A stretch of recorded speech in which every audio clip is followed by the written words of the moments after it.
Until the 80s, Formula One regulations on engine size kept power down to the 500 horsepower mark of the 1930s. Suddenly, everything changed, and by 1986, racing engine power shot up to nearly 1,500 horsepower, an almost ludicrous amount of power, even for a single-seat racing car. And this was the car that did it, the BMW-powered Brabham Formula One car. Mad, mean, and rather dangerous to drive. Bizarrely, the engine inside that Formula One car started life inside this saloon car. Driving around in a BMW 1500 Neue Klasse, a 1960s mid-range production car with a top speed of about 90 miles an hour. Who possibly would have thought that there, lurking under the bonnet, was the world's most powerful racing car engine ever?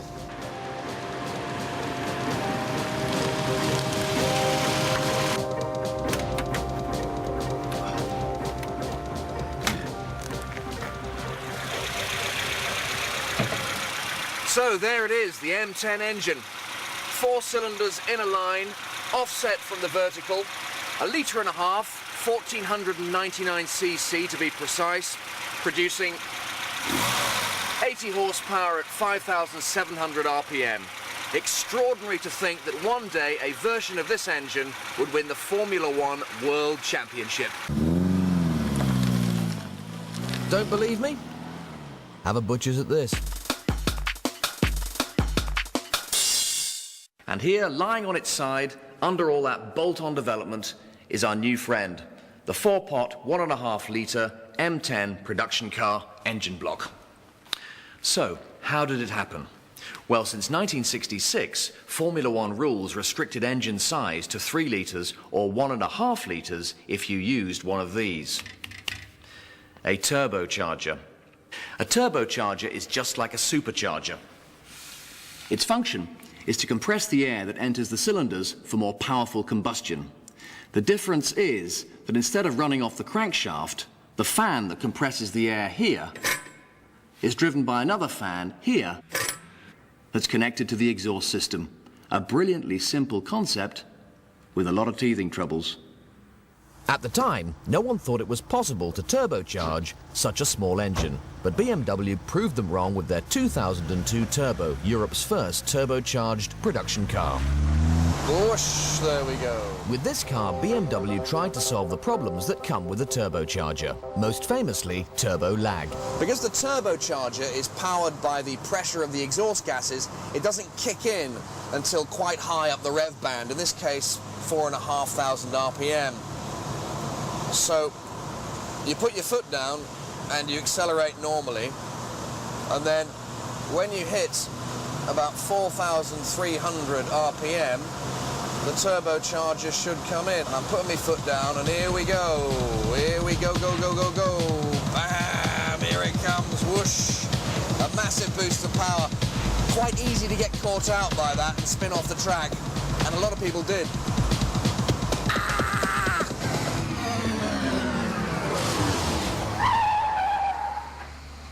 After considerable success with the 2002 series on the racetrack, BMW took the seemingly insane step of using the M10 engine block as the basis for a new turbocharged Formula One engine. Far from redesigning the basic engine block or even casting new ones, BMW deliberately chose old engine blocks, ones that had covered at least 100,000 kilometres. The idea was that all the stresses of the casting process would have been worked out. If a block was going to break, it would have done so already. The strange folklore surrounding this engine also suggests that the blocks were left outside the BMW factory to be weathered by the wind and the rain. It's also suggested that BMW workers would pop round the back and pee on them for good measure. One BMW engineer described them as being like well-hung meat. The blocks, that is, not the workers. When BMW's Formula One engine made its debut in 1982, the turbo lag was still a problem. The car had fantastic power on the straights, but on the slower bends lost out to normally aspirated cars. In one race, a twisty street circuit in Detroit, the team's lead driver, Nelson Piquet, didn't even qualify for the race, and the whole turbo project was almost cancelled. But exactly 1 week later in Montreal, the electronics all came together and Piquet went from the sidelines to the top step of the podium. Rival Formula One teams with multi-million-pound specialized racing engines just couldn't believe how much power and reliability BMW were getting from a road car engine. And in 1983, Nelson Piquet in this car became the world champion. The turbo era had arrived. Just like the heyday of the 1930s, for a few dizzy years, the top level of motor racing went power mad. And in at least one area, sheer power, BMW led the field, producing an incredible 1,350 horsepower during the 1986 qualifying sessions. As we go down here, we've got the oil pressure gauge here, and it also gives fuel pressure. There's a switch that can give one or the other. Over here is oil temperature and water temperature. Depending on what direction one of those switches are put over here, these two gauges serve two particular purposes. The largest one of all, of course, is the rev counter. Just as you in your road cars have to address the speedometer to stay within the limits of the law, the limits of the law for this engine is the speed of the engine. It would go up to about 11,000 revs, for example. Then we have two other gauges. This one over here gives out the number of laps left on fuel alone. In other words, out of an 80-lap race with 20 laps to go, if this gauge only read 18 laps, Alan Jones would have to back off the throttle to keep his fuel consumption down to give him the full race distance. Over here there's another readout. This is for the exhaust temperature. And this engine is a 6-cylinder engine split into two. The left-hand exhaust temperature and the right-hand exhaust temperature. There's a switch to be able to give both of those, and that is there. The left temperature and the right temperature. If these temperatures go up too high, an engine could blow. When that happens, the turbo itself would blow and you'd see a lot of white smoke coming from behind this car. There's two idiot lights, as they call them, instead of gauges. The oil pressure, if it goes right down, this light here, an orange light, would come on. The fuel pressure, if that was failing through a pump or low fuel, then that light would come also. There's a radio switch. This is so the driver can switch his radio on and then press this button to speak to his crew, now a vital part of Grand Prix racing. You've also got a light switch up here which switches on the rear light in the case of rain so that cars coming from behind can see that strong, high and intensity light. These two here, these two things are to adjust the pressure in the turbo because there are two turbos in this car. If the left-hand turbo is going a little bit low, and he would see this in this gauge, he would switch a switch to adjust, by doing so, the left-hand turbo. The right-hand turbo is adjusted here so that both of them are synchronized, same way as a jet engine. There's a few other points in here that the driver has to address. The roll stiffness. If the car has got too soft a suspension roll in the front, the driver can stiffen that up by turning it to the right or soften the car off by turning to the left.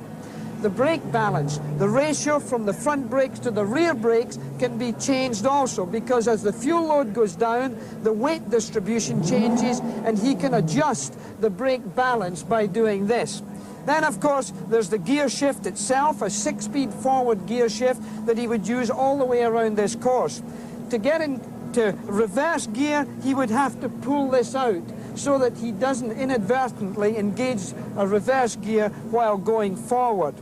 It is tight in this compartment. Alan Jones, in fact, will have to work hard here on Sunday. He could lose up to 3 kilos in weight, all because of the physical effort and all that he has to do in his office. Jackie Stewart at the office he knew and graced so well, and behind us we can hear the drivers bunding on, I guess you might say, as they arrive at their office again for the 1-hour final qualifying session. Begins in just a few minutes' time. The engines that they're gunning are rather different, though, to the ones that they'll use in the big race tomorrow. Jackie Stewart reports once more. I don't believe in bad luck. I think it's due to poor preparation. That could never be claimed of this team in the relationship to qualifying. It's excellent preparation, masterminded by two men that have allowed Ayrton Senna to have 8 pole positions this year alone. Those two men Carew, one a team manager, the other an engineer. And this is the equipment that allows Ayrton Senna to get those pole positions. You see these two gearboxes there? They look identical. Wrong. The one on the left, that's a race gearbox. That'll do all 80 laps. The one on the right is only capable of doing 4 fast laps. 2 engines behind me. Look identical. There's parts missing from this one, but they look identical. Wrong. The one on the left is the race engine. It's going to do the full 80 laps. The one on the right is a 4-lap special. It produces about 1,200 horsepower. This one over here produces around 850 to 900 horsepower in the race. Then there are tyres. 2 identical tyres. Wrong again. The one on the left, that's the race tyre. It'll do more laps. This one here has a sticky compound. It only is good probably for a lap and a half to 2 laps of real hard driving by Ayrton Senna. But the real secret of qualifying is in this here. The 2 turbos. The one on the left is set up to do the whole distance at race boost. This little baby here is set up for those magic 4 laps. It's going to make that Renault engine produce that 1,200 horsepower, and frankly, it's going to burn out after only 4 laps. So turbo technology is really what it's all about. And just listen to that noise from a very noisy Lotus garage. Jackie Stewart reporting again. We'll be back in a moment for this vital final qualifying session for tomorrow's Australian Formula One Grand Prix. My name is Michele Alboreto. Stay watching the Adelaide Grand Prix.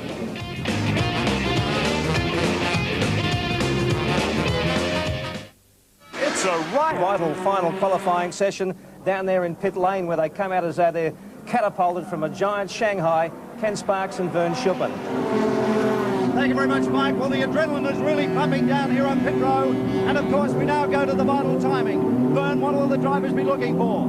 Well, of course, looking for the fastest time they possibly can. As each car crosses the start-finish line, it breaks an electronic beam, which sends a signal back to the computer in the timing tower. And also, each individual pit, each driver has his own monitor to watch. So basically, they're just going out to go as hard as they can and be as near to the front of the grid as they can for tomorrow. Of course, Mansell was first out. He's keen, isn't he? Yeah, well, of course, he's the one that's got the most on the line, so he's got a lot to do. Right, back to you, Mike. Thanks, Ken. Well, as you watch Nigel Mansell, who is holding pole position at the moment from yesterday's session, circling the track and first out, this is the most important 60-minute final qualification session of the 1986 Grand Prix season, because 3 men, Nigel Mansell, Alain Prost and Nelson Piquet, are in contention for this year's World Championship, and a front row's position on the starting grid for tomorrow's last round of the championship here in Adelaide is vital for all 3 of them. And the track is in absolutely prime condition, because with the sun shining on it all day long, it is warming up, the tyres are getting hot, and for enthusiasts who are watching, the significant news is that all the top runners have got 1 set of C race tyres and 1 set of E qualification tyres. And that means to say that Nigel Mansell can probably go the whole race distance on the set of tyres that he's using at the moment if he wanted to. He won't, of course. He'll be getting the car absolutely au point for this Adelaide circuit. Then he'll put on the E's, probably towards the end of the session, and go for it, as will all the others. Yes, when they put on the E's, they've got 1 or 2 laps before the very, very soft, sticky compound overheats, but they hope to get a good time. It becomes a very tactical battle then. Timing is very important because they must get a clear run. If they're on a fast lap and they come on a slower car, they've ruined the tyres already and they don't get a second chance. So there is Mansell. He's warming up his C's. He'll be able to go pretty quickly on those. He'll want to establish a good time. He'll try and improve his yesterday's time on these C tyres, which, as Murray says, will last him as long as he wants, really. And then when he's done that and done a few laps, he'll go in and he will wait in the pits and he will try and time it when the track isn't too busy. You see him sliding about quite a lot. The tyres aren't yet hot. They'll take a while to come in.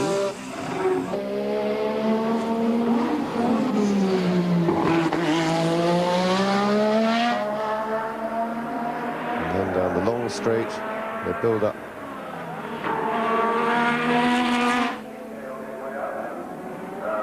Here they build up to some 200 miles an hour. You see Manson, he was weaving about. That's to try and get a little bit more heat into the tyres to warm them up.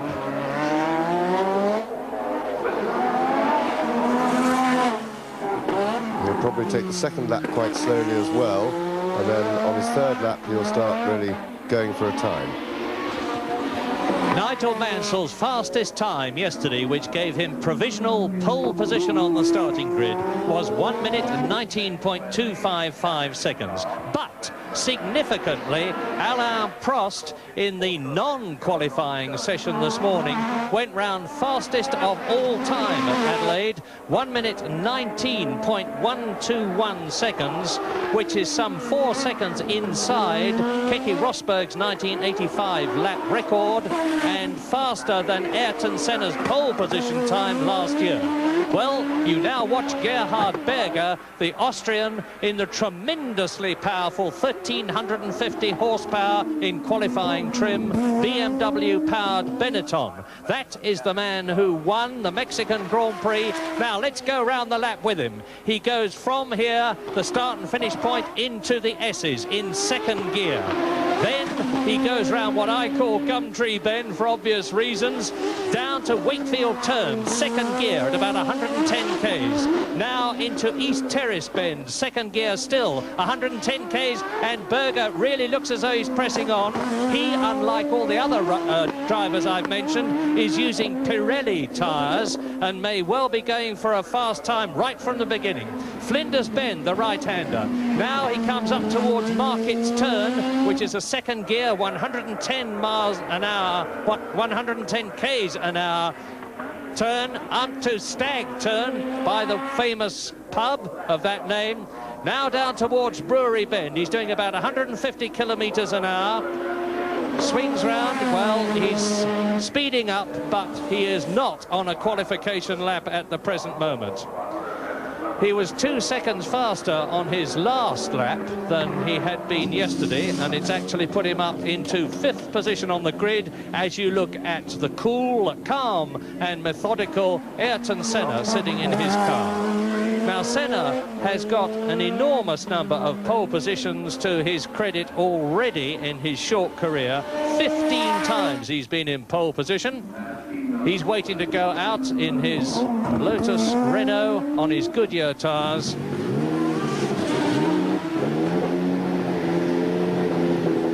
The Lotus pit crew getting him all ready. He's got one of the very latest Renault qualification engines behind him, which produce well over 1,200 horsepower. Now Berger's going for it. Watch him. The target time for pole position at the present moment is that of Nigel Mansell, 1 minute 19.255 seconds.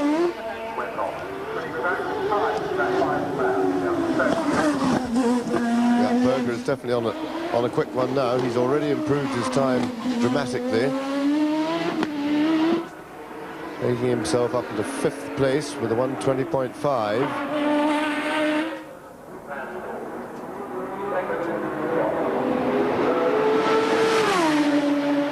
Qualifying form, the BMW engine he's got behind him is probably the most powerful.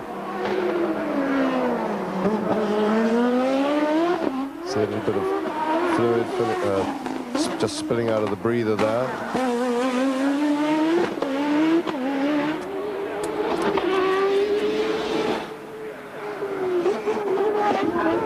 Hard on the brakes at the last hairpin and then on to full power down the pit straight. And that was just a little bit slower than his first lap this afternoon. We saw Ayrton Senna just now sitting in the pits. He would be waiting for the initial rush of traffic to die away. It's so important in this qualifying to get a clear lap, and the trick is to try and get out there when most of the other people have done their run and have come in again.